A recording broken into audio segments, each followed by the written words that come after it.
Good morning and welcome to the House of AO. Season 4 Sorcerer is going to be insane.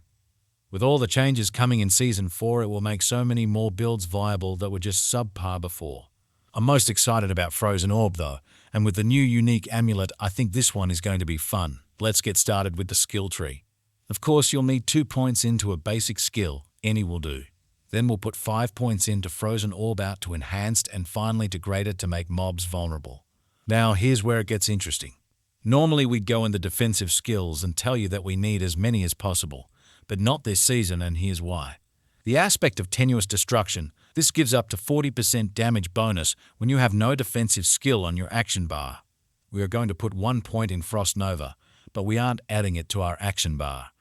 We are only adding this to our enchantment slots.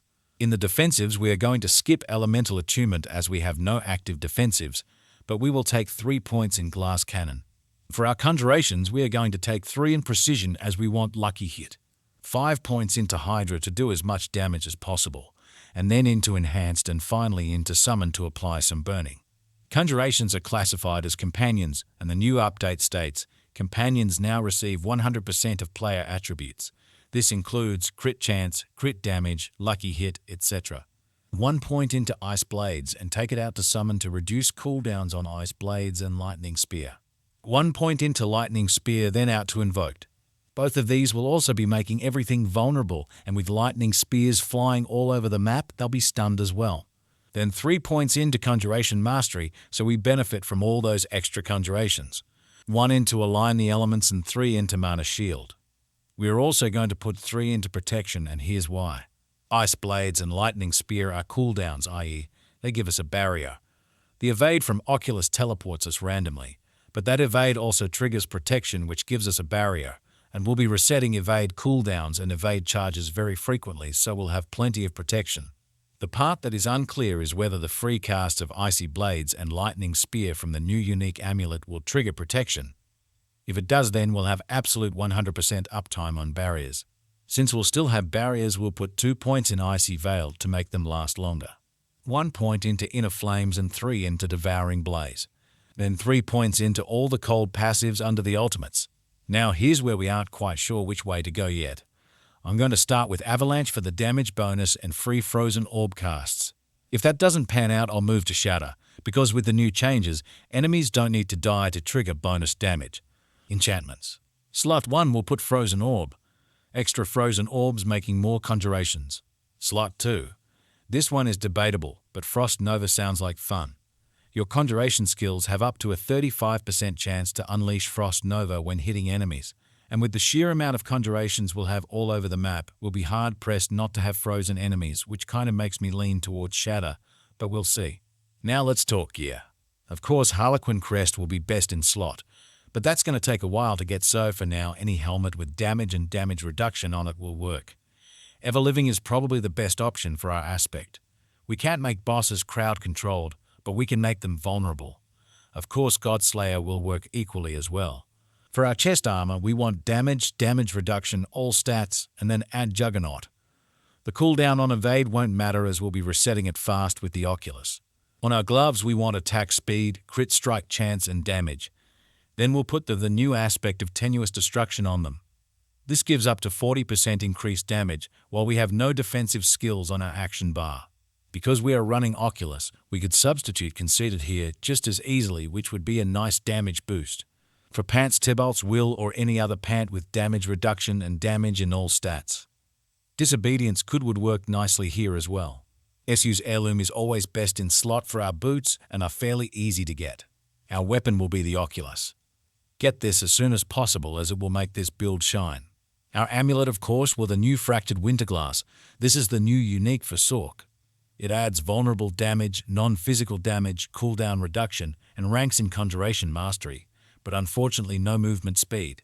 Hopefully we can add that later with the new crafting system. The next part of the amulet is the best.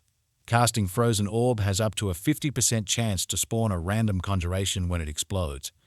On lucky hit, your conjurations have up to a 100% chance to launch Frozen Orb. You're casting Frozen Orbs, which are spawning Conjuration, and you're casting Conjurations, which are casting Frozen Orbs.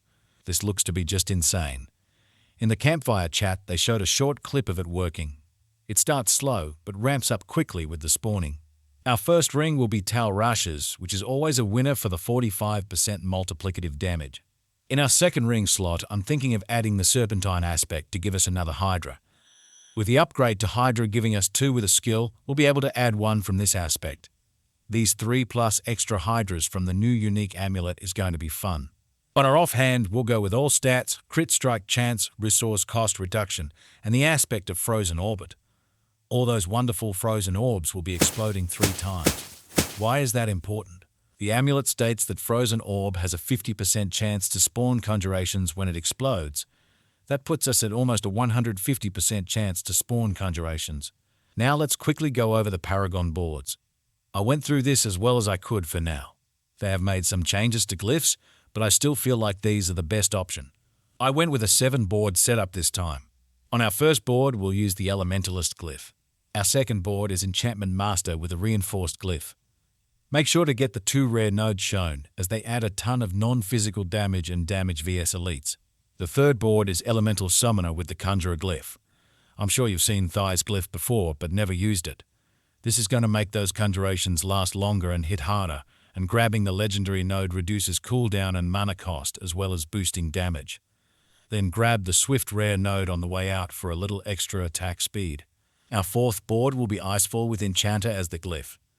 Enchanter does wonderful things for our damage as well as helping us max out the Frigid Fate 30% X legendary node. Make sure to get the Icefall legendary node here as well. The fifth board is Frigid Fate with the Invocation glyph. This is another glyph most people have just passed over, but now I think it will be getting some new life. Conjuration skill crit damage as well as up to 15% damage reduction.